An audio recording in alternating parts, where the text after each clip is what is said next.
Hello, everyone. Welcome to Wisecast. Thank you so much for joining us. Eduardo, how are you doing today? Well, Rachel, no complaints. As you can see, my I- background sees it all. Yeah, what the heck? I mean, well, how do I compare to that? Are you serious? Well, All right. It seems that we have pretty good news for our folks today, right? Yes, I'm so excited. We're going to be talking about credit card processing today. We've got a very special guest come on to talk with us. I know there's a lot of mystery around credit card processing, how it works, how it can benefit businesses, and of course, how to do it safely. So we're going to cover that here in just a minute. But first, we're going to go ahead and put on our video, and we will be right back. All right. Let's do it.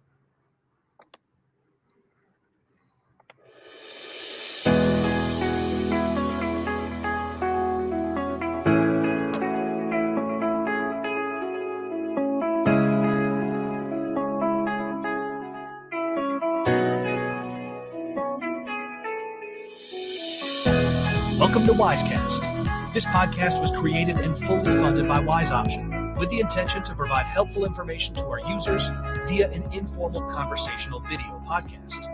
This video podcast does not receive funds from third-party sponsorship or otherwise outside donations and only represents our personal opinions. We want to share with you our experiences, and it should not be taken as personal, business, medical, or veterinary advice. We do not disclose any of our clients' data or personal information and respect our clients' privacy. This is a conversation between us and our users, but includes information we feel may be helpful to all in the horse industry. If you are not yet a WiseOption user, please tune in and let us know what you think. Tune in while working on paperwork or on the drive home. Even though this is a video podcast, it was designed to be listened to without the video as well. So while driving, please keep your eyes on the road and save your questions for when you reach your destination. If you would like to leave a comment, please go to the WiseOption discussion group on Facebook, where there will be a designated post for the podcast. So, let's get started.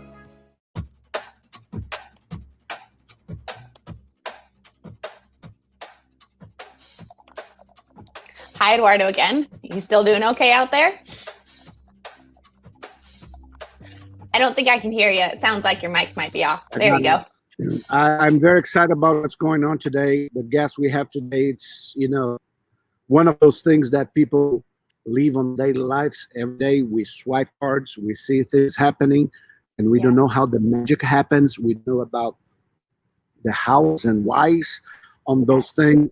And today I'm really excited to have our guest who's going to explain to us everything about, the things that happen on the background on how credit card processing is, the crazy rates that we never understand why is it so expensive? Why we have to pay so much money for those things?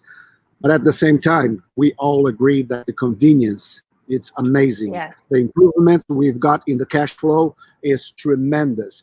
Any business today is still going with checks and paper invoices. Okay, fine, it works, but it's not as fast as the dynamics on the business requires today for you to be competitive. So that's our plan for today. We brought our guest today, who is the VP in a large company. It's a guy who I know for a long, long time and who's in the process to serve our clients at WiseOption exactly because of that. The combination of good rates plus technology plus logistics plus everything our clients are looking for. So tell us a little bit about our guest today, please, Rachel. Yes, well, I think you got a good start on that. Today, our guest is Glenn Witt. He is the VP of Payment Innovators, which, like you said, is actually in the process right now of integrating with WiseOption. So we're really excited to have him here today to help us discuss processing, how it works, how to stay safe, and of course, how it can definitely benefit your business. So without further ado, I'm going to go ahead and bring on Glenn. Hi, Glenn. How are you doing today?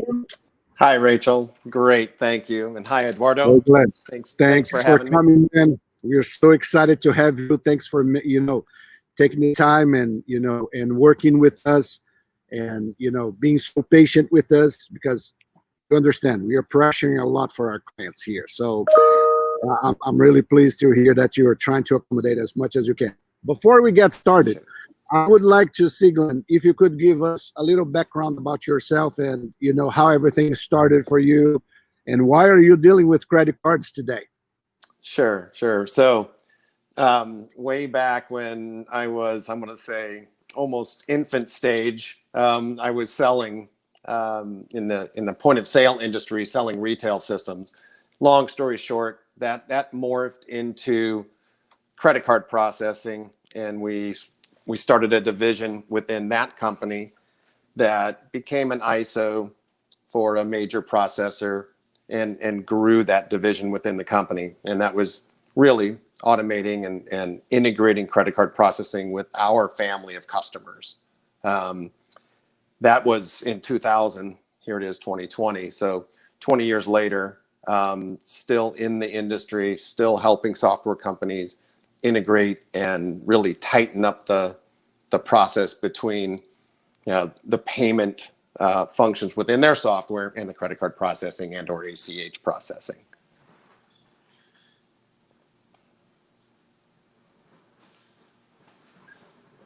There might be a little bit of a lag there, I bet, with Eduardo's internet connection. Apologize for that. Okay. That's what happens when you're in Florida, huh? It does, backyard. yeah. The cost of nature, I guess. So just out of curiosity, for I know a lot of people, there's so much, like I said, kind of mystery around how credit card processing really works. What's the role of if I'm a business owner, what's the role of a credit card? If I want to start processing credit cards, what's their role between I've got a customer with a credit card in his hand and bank account funds being pulled? Right. So it is kind of a mystery. You sign up for a merchant account and you either start keying in credit cards and or swiping with the terminal. But I'll explain just in general, the players and the pieces, because there are quite a few. First, there's a merchant account acquirer, and that's who you're going to go to as a customer saying, I want to sign up or I want to start taking credit cards. Okay. That's a merchant account provider. That's someone like Payment Innovators. That's what we are. Now, what we have to do, we can't process payments. We need a processor. So we align with various processors. That can be, in the US, there's a few major processors. They're the First Datas and the TSYS and the Globals and the Elevons. And we also work with one called Clarent in the Midwest here. But those are the actual technology pieces to settle your credit card transactions and then move them to the correct deposit bank. Now, beyond that, they need a sponsor bank. So not only does First Data is a processor, they're the engine, but they need sponsor banks, and those sponsor banks end up with in the hierarchy, the entity with the most liability on transactions. And that's why I think everyone in this particular industry, whether it's not high risk, but there are high dollar transactions. And the high dollar transaction, that's always a risk parameter, and it depends on how I'm going to say comfortable the sponsor banks are. And the sponsor banks can vary wildly with comfort factors, not only between types of merchants, whether it's a retail store selling candy, low dollar, low risk, or something that you might consider higher risk. But it is all about the appetite of the sponsor bank, and that's what we have to live with and or guide our customers around. I got you. And one thing that I noticed that oftentimes it happens is this discrepancy, the different layers and levels of merchant types. Like you just said, retailers that would just do $30, $50, to $300 to $800, and then we're going to have another tier, if you would, that goes to $1,000 to $5,000. Here at Wise Option, oftentimes we get situations where I think that the highest transaction I have seen so far was $70,000 in one swipe. Yeah, pretty wild. And the lower we go, the cheapest is the rate, or the higher we go, the cheapest is the rate? In terms of rate, some of the high tickets can actually qualify for a better rate, and I'll explain that in a little bit. But as long as we navigate that higher ticket, and I think just with anybody listening out there, you want to get your merchant account established with the right parameters. You don't want to go in and saying, yeah, I swipe 95% of my business, and I have a average ticket of $250, and my high ticket's $2,000.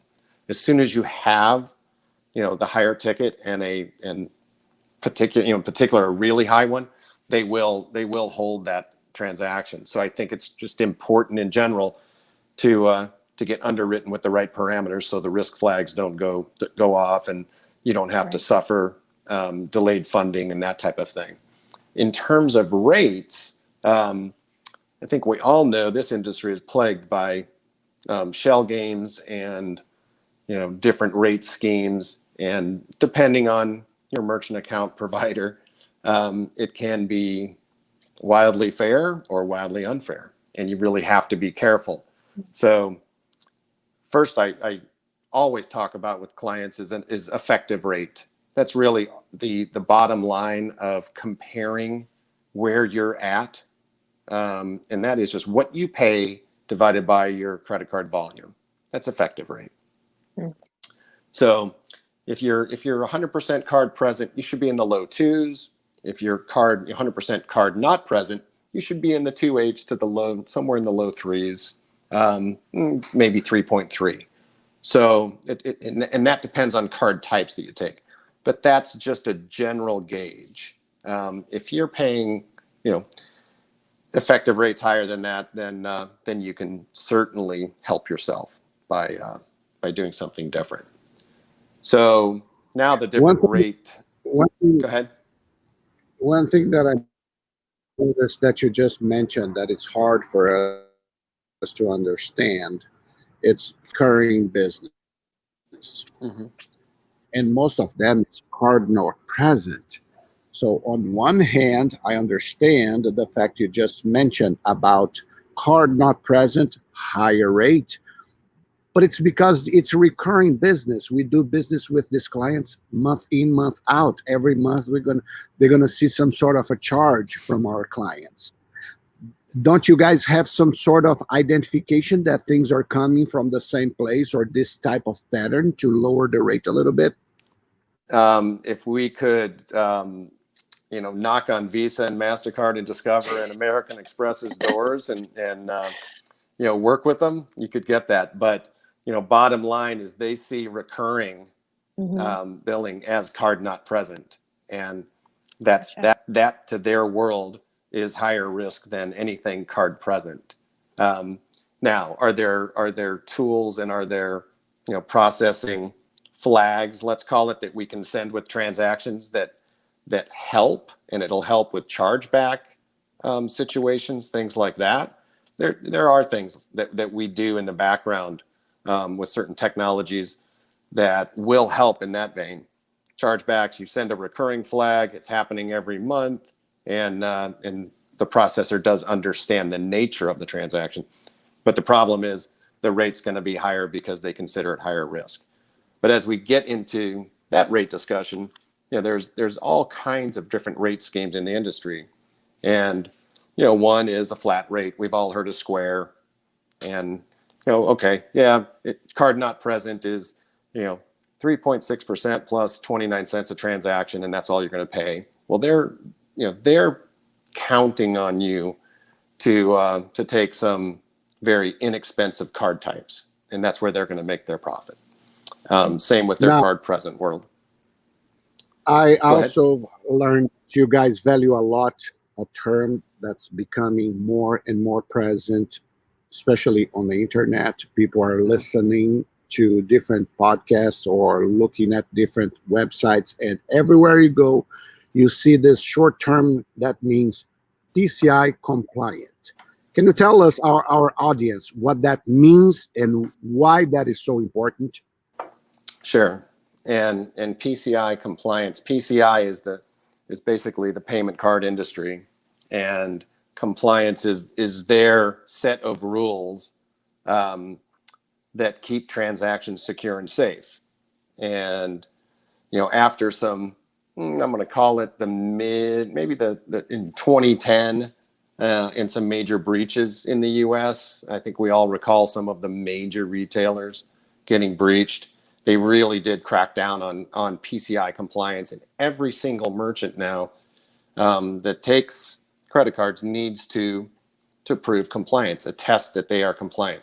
What that means is they need to go through this list of questions and attest that they do things like change passwords. Do they have a firewall? Now, all that said, no one wants to hear that. No one wants to do that. No one understands all the questions. So how do you eliminate most of those questions? And that's why, if I would give suggestions to the community out there, I would say, one, anyone that's card not present, definitely do transactions through what they call a virtual terminal. And a virtual terminal is actually considered tunneling into the processor's environment to run the transaction. It would be like logging on to the processor's website and performing that transaction. You're really not in your own local environment. You're via a browser in their environment. And that's the technology that we suggest, and that's the technology we really embed in our integrated technology. It's just tunneling into the processor's environment. And that in that way you can say, yes, I use a virtual terminal. Nothing's really happening on my local network. And you can qualify for a very simple, what they call questionnaire for PCI compliance. Okay. Another situation that I'd like to address with you today, Glenn, it's if you could help us to understand, because oftentimes we get to clients, they say, oh, most of our customers don't like credit card processing. However, they go to the pump on the gas station and they swipe the card when they're filling up the tank. I don't know, but I think they're doing exactly the same thing as if they were paying some statements for Wise Option online. Am I wrong? No, you're not. You're not wrong. I mean, that's exactly what they're doing. I mean, when they go and use credit cards anywhere else, it's going to be the same as using it at one of your clients' locations. Exactly the same. So, if I understand, a gas pump, it's a statement online, just like Wise Option. Correct. And when you're saying a statement online, it's a gas pump is going to show up as a charge on your credit card bill, just like Wise Option would. No different than a restaurant, no different than any other merchant that accepts credit cards. Rachel, I would like to give you the chance to make some of your questions, please. Yes, of course.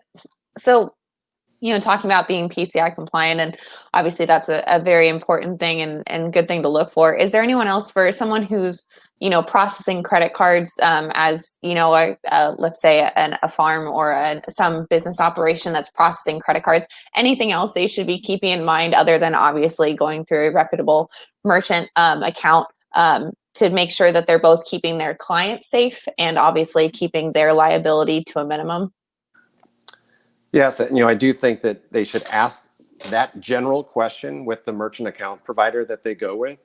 Okay. And that merchant account provider needs to be able to answer just simply how it's going to be safe and secure in terms of how they're going to process. If they're going to be using a credit card terminal, they need to be connected to, I'm going to say, a network device versus tethering it to your computer. That's old school, tethering it to your computer. What that does is sends data through your computer network.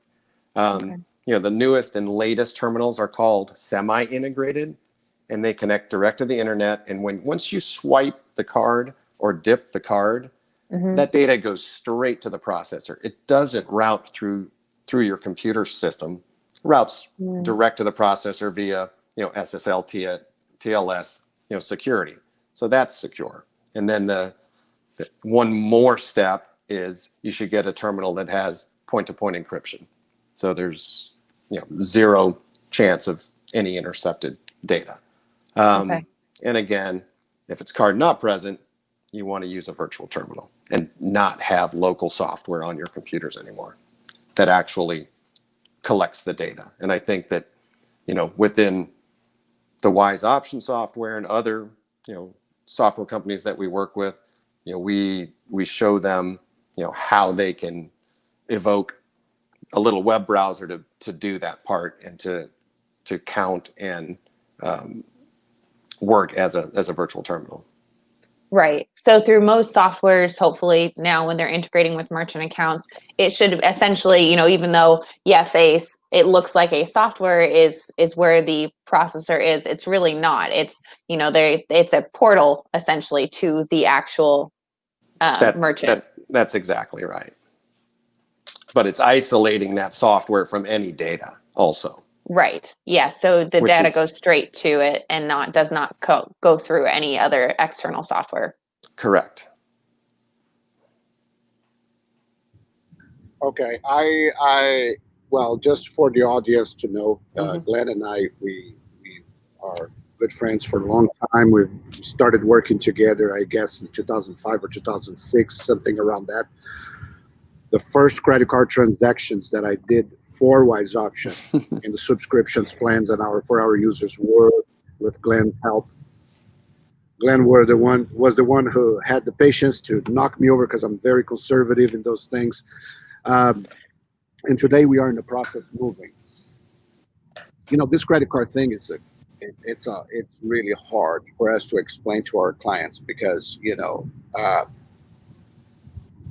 the presence of the card is not always the rates.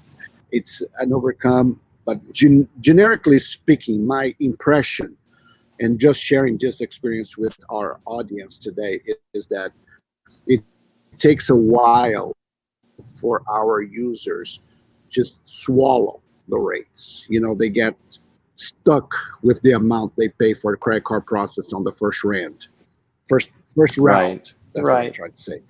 However, as soon as they start seeing the cash flow improvements, because just the number of days it takes for them to send the hard copy statement, get the check, wait for the deposit, how long, I don't know. It's really unpredictable to know when the check's going to come. So you deposit and you have the clear. From the moment you release the statements to the point you can use the money, there's a huge lag time. And that cash flow, it's a huge gap that our clients today cannot afford. Businesses are very tight. And I've noticed that as time goes by, they're getting more used to that situation of at least understand or get accustomed to the rate because it is expensive. Let's be honest. It is expensive.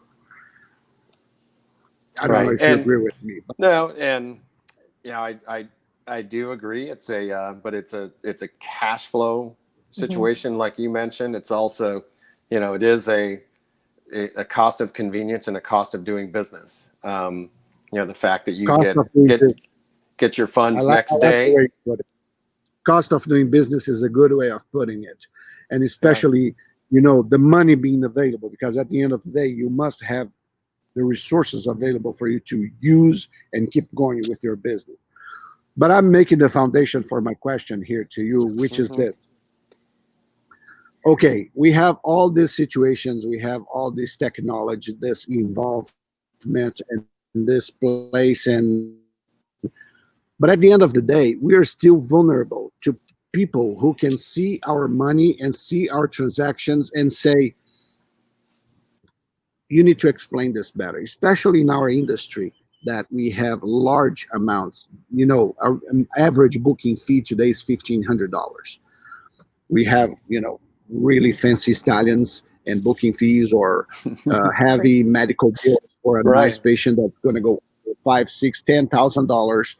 We're talking about athletes here, not low-end animals. We are talking about high-tier animals. it's really, after paying so much, after being so PCI compliant, so concerned, and we have our clients with recurring, our funds are still held hostage for a few days. I don't want to panic the crowd out there, because it happens. Sounds to me like in a random way. You mentioned that you have to fill out the form very carefully, giving your parameters, maximums and Right. minimums. Usually that's Right. what triggers. That's not my impression. Sometimes my impression is that they just pick one by random choice and say, okay, let's scrutinize this guy and see if he's doing things by the And book. Am I right about and- this? And what can you do us at Wise Option to guarantee they're going to have their funds released on the fastest way possible?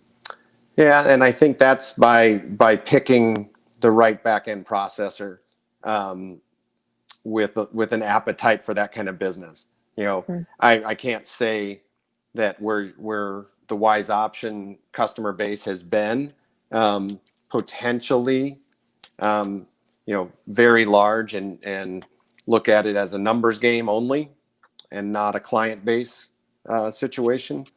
If we go to the right processor that can understand the client base, meaning your customer base, and their method of doing business, it's not much different than, let's say, high performance automotive.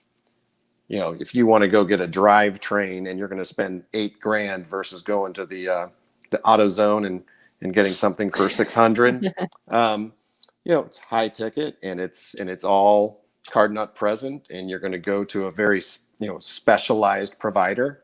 And as long as it's consistent with the client base, I think that you'll find the right processor if you look hard. Do you work only with one processor or multiple processors? We work with multiple, and for that reason solely, so that we can. Why can fit. And how you choose which one you go for a client? If it's a niche situation, and I would say that Wise Option customers are very niche, then the small processor is absolutely the best place for you, and that happens to be Clarent, and they're out of St. Louis, Missouri, and conservative Midwest. They also do gun and ammo, which is very difficult to process in the United States Yes. now, but they'll do that as well. And we've seen very, very good results in terms of next day funding for large tickets. But again, it just has to be normal course of business. It can't be one a year. They're going to hold it. But if it's normal, Right. and proven normal, they've been very, very good. We also work with TSYS, which is one of the major processors. Millions of merchants. That's a little more difficult. I mean, I think some of the things some of the merchant families that we bring to TSYS would be 100% card present. Sure, they've got some great tools that are available to that type of merchant, but it's much more cookie cutter style when you take them to someone like that versus niche. I want to share with our audience today that something that, because we deal with so many clients and we are exposed to them, because when you are just one, perhaps you don't see what happens in a larger scale. Sure. But when you are exposed to larger scales like we are here at Wise Option, you see that our business, it is indeed something that catches attention on those auditing departments on this credit card. It is completely unusual. The amounts are extremely high. The number of transactions is not that great. It's very narrowed. So like you said, it's a niche situation that we need to be very mindful about. And that's one of the major concerns. We as a middle tier, we consider Wise Option as a middle tier, because we are between, our clients, you guys who process the transactions, and there's still the customer who pays the bills. Sure. So for us, we just need to create the convenience, but it's so unusual. And it is true. We have to face the reality that our industry raised flags. And if you guys out there are watching this podcast, imagine if you put the suit a little bit for a second, like a RS agent, and you look at transaction of $30,000 that happened for an account overnight, you're gonna look suspicious. It does raise flags because you will find this type of fluctuations. And here's what I want us to hear from you, Glenn. Our clients will have assistance, helping us through the process. Of course, number one, if it is not legit, we will not even accept as a Wise Option user. But if it is a Wise Option user, I would like to have from you guys, the best assistance. And I'd like you to explain a little bit more about the rate comparison that you guys make. We see this fight going on out there on credit card processing. As soon as you get a company to do your credit card processing, somebody comes knock your door and say, let me do a rate comparison for you. We can do better. Where's the bottom? Right. And how can we guarantee our people that we have the best?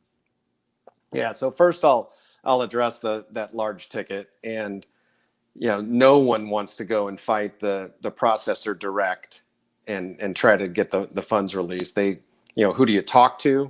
Right. Who do you plead with? Who do you yell at?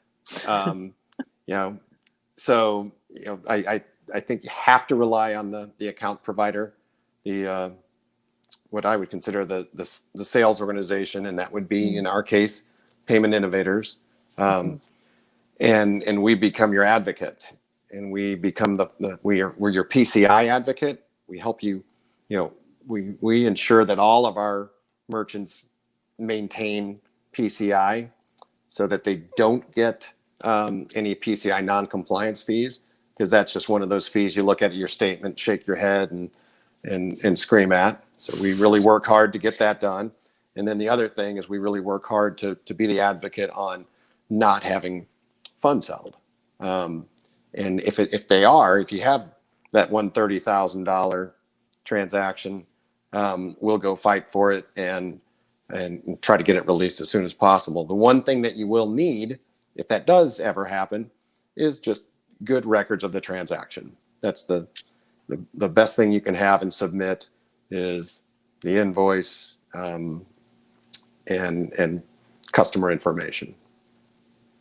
So now with the rates, we were talking about the rates and effective rates, and effective rates really being the only bottom line gauge to compare. But there's also some terrible schemes out there. One is what we call tiered. Tiered is, Eduardo, you're going to get 2.8% as your rate, but in the small print, you're going to get 1.5% for what they call non-qualified. You're going to get 1.25 for mid-qualified, and you have no idea where these buckets are going to line up, what cards are going to land in what bucket. And bottom line, tiered is a system to overcharge. What they're going to do is they're going to get a inexpensive card type, and they're going to land in a very expensive bucket, and you're going to get overcharged. So if you Google, if you look at fairest pricing methods, it's always what they call interchange plus, which converts or translates to cost plus. And the reason that's fair is when you get a cheap card, and a cheap card is a Visa, MasterCard, check card, debit card, you're going to get the benefits because you're getting cost on that, cost plus. And sure, if you get an expensive card, which I would give an example of, some corporate cards are fairly expensive, in the high twos, but that's all you're going to pay is the plus. You're going to pay that cost basis. You're not going to get a punitive surcharge with cost plus pricing, and it really is overall the fairest. The other thing is just to watch for fluff fees in this industry. There's there are fees that are quite honestly just fabricated fees. So, the cost basis is, the percentages, cost basis on card types, transaction fees, batch fees, potentially an account fee like a statement fee, and then PCI. That's really all you should be paying for. Anything else could be I see what you're considered saying. Spaghetti is not the fabricated expensive, fee. but the cheese you put on top, it's where the money is. So they create all these Mhm. surrounding additional fees. That's what things get really piled up and out of control. Right, and you've seen a merchant statement, and it's spaghetti, and you wouldn't know what's real or not at times. Mm-hmm. But bottom line, check that effective rate. Okay, gotcha. But here's something I'd like to ask you, and I'm going to be a little bit more specific about names. If you don't feel comfortable about mentioning that, I will understand, but I will have to make the question because we are exposed to these questions. And here it goes. Chase Bank, QuickBooks, and PayPal. Every time we try to convince one of our clients, they say, "Oh, I'm using QuickBooks." Generically speaking, I will not hold you hostage of this, but those Okay. three institutions, generically speaking, in average, how much can we save how much can we save our clients comparing to those three major? Because this is a particular question from us. Usually when we try Right. to convince one of our, they are with one of those three I just mentioned. Right. In average, right. how much are we going to save them in a year of credit card On debt? average, they could cut their credit card bill by 25%. On average, Wow. with those big guys. And that's Do what they we've seen it year after year after year after year. Wow. do they go for just because they are famous? It's like buying fancy clothes because they have the brand. Certainly, QuickBooks is that way, and they've got a captive audience, with QuickBooks, but and the others are, have become more de facto standards, and it's where you would go to shop, but it's Mhm. not the most aggressive rates typically. And that Thank you. sure. I appreciate you being straight with that answer because usually people get very nervous about answering questions straight, like I just made this one. And I've seen it too much. Yeah, that's how it comes to us all the time, and say, "Oh, I'm with QuickBooks and I'm with Chase. I'm with, that's our bank." Guess what? They're really killing you guys. Be mindful about what's going on. And a rate comparison Now- is simple to get. Yeah. Once they go switch to the credit card and you go, go ahead.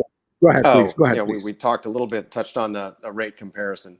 No harm, no foul to get rate comparisons. So, if they can submit recent merchant statements and we can do an analysis for them and show them, apples to apples, if there's such a thing, because a lot of times different pricing schemes aren't apples to apples, but bottom line effective rate is the big apple, and we can show them where we'd be versus where they are. And Yes. when they see that 25% savings, they can potentially 20, move along. 20%. It's a lot of money. Sure. At the volumes that we're talking about, it is. Mm-hmm. A question I have for you that oftentimes we are exposed as well. Is it legal for our clients to add an administration fee to their statements? Do you know what I mean by that? Sure. So a convenience fee or a surcharge, Yes. it's completely Yes. it's completely legal now. And the associations Visa, MasterCard, Amex, Discover have agreed that it's perfectly fine now. Now, there's caveats, surcharges. You can't surcharge check cards and debit cards. So that's that's just one little caveat, but the bulk of the card types you can surcharge. And then there's another way to actually get around that, and you call it cash discounting. We all remember, well, some people are too young, but I'm not. The cash price at the gas station, cash and credit. Yes. There's a similar game being played again today. It's called cash discounting, and it's a method of surcharging, and it's totally accepted by the associations and can help, quite honestly, if their customers are willing to pay, help pay for their fees. Correct. Okay, that's a good point. If the customers are willing to pay, in average, from all software companies like us, software vendors, is it common from people to charge convenience fee, administration fee, whatever they call? It's not yet. It's becoming a heavy topic. Correct. It is. I see. Can you give us an idea percentage wise? Just your impression again. Sure. I'm not Two hold to you hostage. We don't have 2 to 3%. 2 to 3% is a typical surcharge or cash discount. Okay. And now talking about the universe of people who does that, or how in average, how would be your guess in number of clients or users or credit card companies? Not companies. No, but merchants accounts just that in do the general, process. yeah, probably less than 5%. But again, it's growing. And have you noticed any we've had in the restaurant world, which is a pretty typical world for all of us to see and watch. They're using the current situation as a reason to do surcharging, and we turn actually off as many as we turn on now, because what happens is they get feedback and it's not great. So right. It's a slippery slope when you start doing that, and just be careful. Yep. And be ready to adapt. If you had a business, would you use the convenience fee? If I were a utility or a public school, I probably would. If I wasn't, I don't think I would right now. Okay. Yeah. And just for you guys out there watching to this podcast, I think at the end of the day, it's all about marketing perception, how your customers will perceive. I would say, personally, I would not do convenience fees. Our system allows you to say 2% if it is Visa, MasterCard, 3% if it is American Express. So in Wise Option today, we allowed our users to customize the percentage of convenience fee per customer, because sometimes there are large accounts that they send so much businesses, so much, transactions, that they say, no, this account, we will not charge the convenience fee because we don't want to make them mad. But generically, so the system does that. Well, I didn't know that, Eduardo, and I think that's a pretty flexible feature by customer. That's pretty nice. That's how we do it today. We say, okay, John is free of charge and convenience fee, but Mike and everybody else pay the regular convenience fee, and we split the percentage. If it is Discover, it's 1.8. If it is MasterCard, it's 2. If it is Visa, it's 2.2, and if it is American Express, it is 3.0.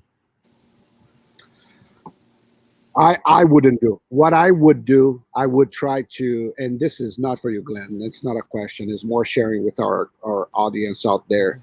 I would recommend for you guys to maybe increase a little bit in your boarding rates, or increase a certain drugs, sedation, or certain drugs that your customers know they are expensive.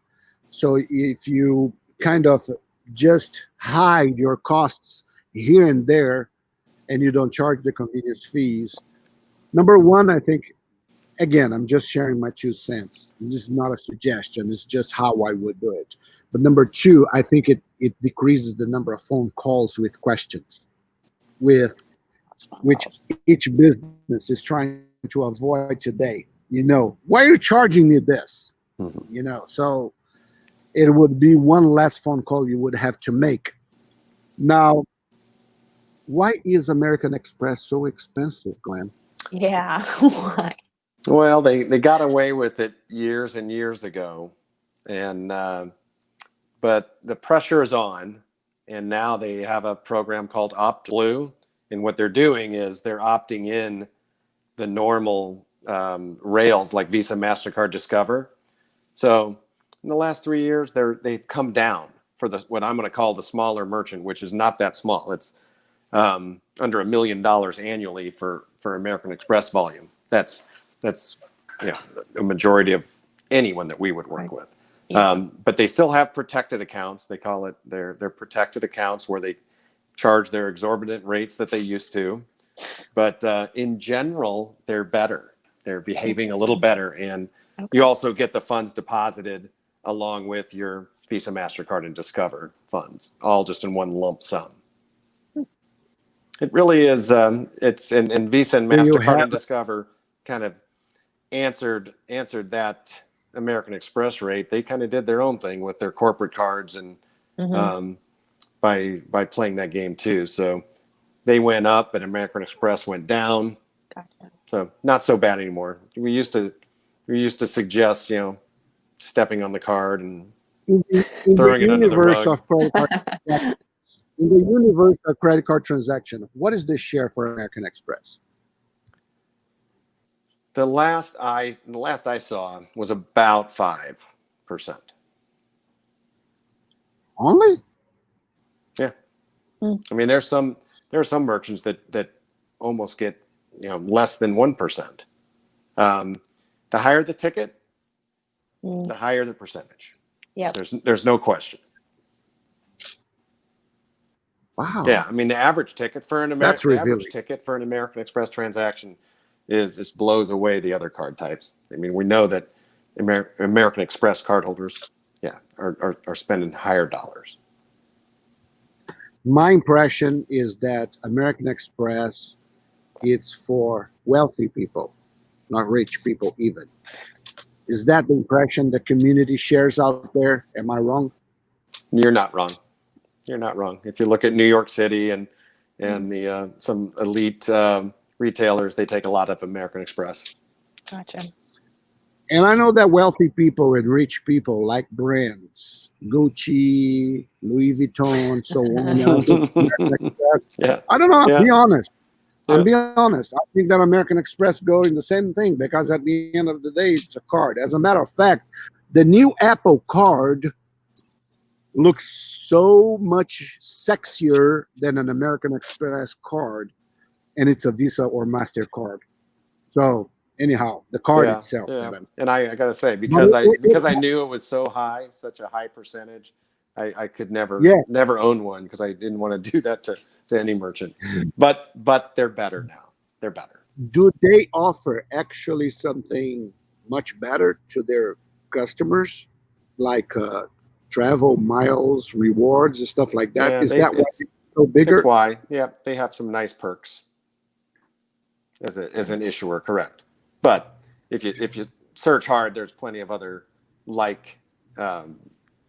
perks on other card types, other issuers. I think it's a study that we should do at Wise Option to understand, because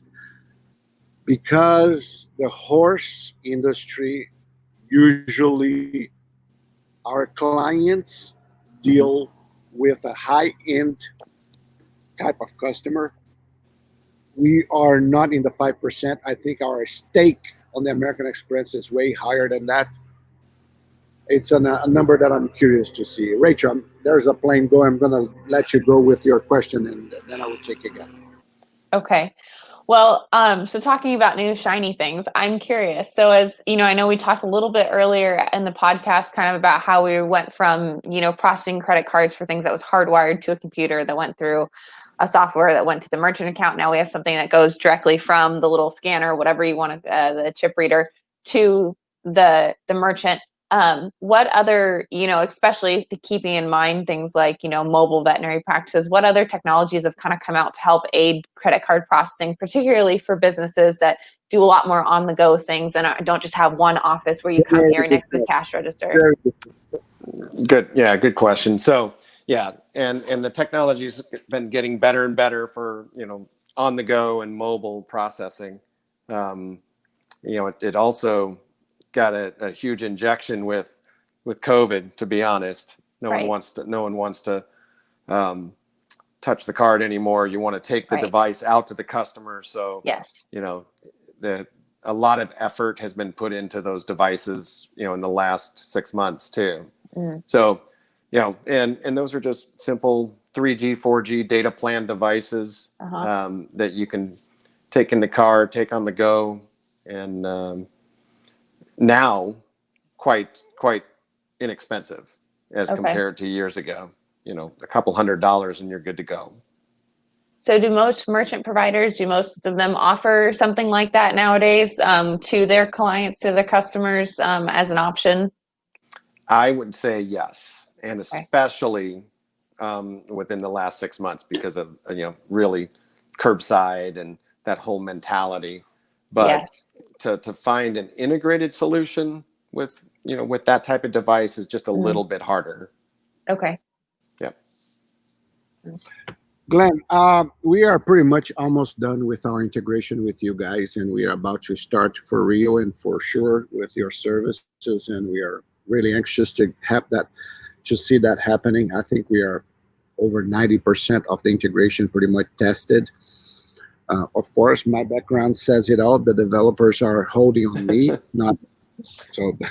I am the one who's owing responses right now. That's not a frequent situation, but it seems that we are good to go.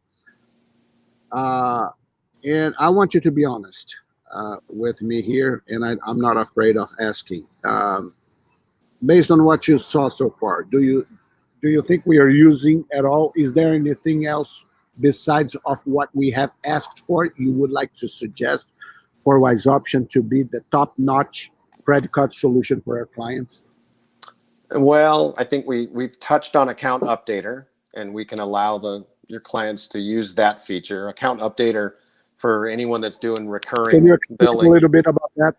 Yeah, I mean it's a service from the processors, from the back end, that updates card information or expiration dates without the need for the merchant to actually call the customer and get the new card information. Nice. So, as cards change because of lost cards, stolen cards, breached cards, Expiration date. expiration dates change.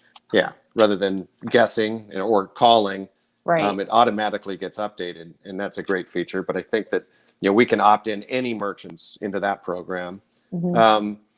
We've already talked about the devices, so we know that the rates are cheaper when you insert or swipe the card. So anyone that can have a device should have a device if they Mhm. have some face-to-face business. Okay. And that'll probably save with, again, the high dollar transactions. It can be really significant. And then the on the go and the mobile devices, which should be a huge hit for your user base. Yes. Okay, I take that as we are doing everything Oh, that you and have to offer. ACH. That we are and all the above. yeah, and we talked about ACH, and I think you're doing that, aren't you? You're doing ACH? Yeah, it's good. one of our Good. intentions. Good. Absolutely. Anyhow, I'm really looking forward to this relationship to come, to a long term. We've been acquainted for quite some time. Um, to those of you out there, recently I had a situation, not a major thing. It was just a bureaucracy type of situation with paperwork and different credit card process. And Glenn here stepped in, helped me out. He was not even involved. That tells me the type of partnership he's trying to offer to Wise Option. This is everything I'm looking for our clients, to give the best service out there. I don't want to put too much pressure on your shoulders, Glenn, because I know that you can respond. So I think I'm pretty sure that I am not, because you are right there, and I could test you throughout the years. I'm really excited to this new phase. We're going to try to have as many clients directed to you, and I'm really looking forward to many, many years, working with you guys. If anyone out there have questions you'd like to, for use this posting in our Facebook, just post your question. If you have any question for Glenn, I'm going to ask Rachel also to share on our posting the straight link to Payment Innovators, our new credit card processor partner to Wise Option. And Glenn, thank you so much for being with us today. I hope I have not been too pushy with defending our client. No, thank you very much, guys. Thank you. Looking forward to it also. Yes. Thank you. So I'll kind of wrap it up here. Thank you very much, Glenn, for joining us. We really, really appreciate it. And of course, thank you, Eduardo, for joining us from Florida Panhandle, from the great nature outdoors. We really appreciate that as well. So like Eduardo said, if you have any questions, please don't hesitate to go ahead and comment on this post, and I'll be monitoring that. And of course, everyone stay safe and healthy, and we will see you all soon. Thank you very much. Bye. Thank you. Bye-bye.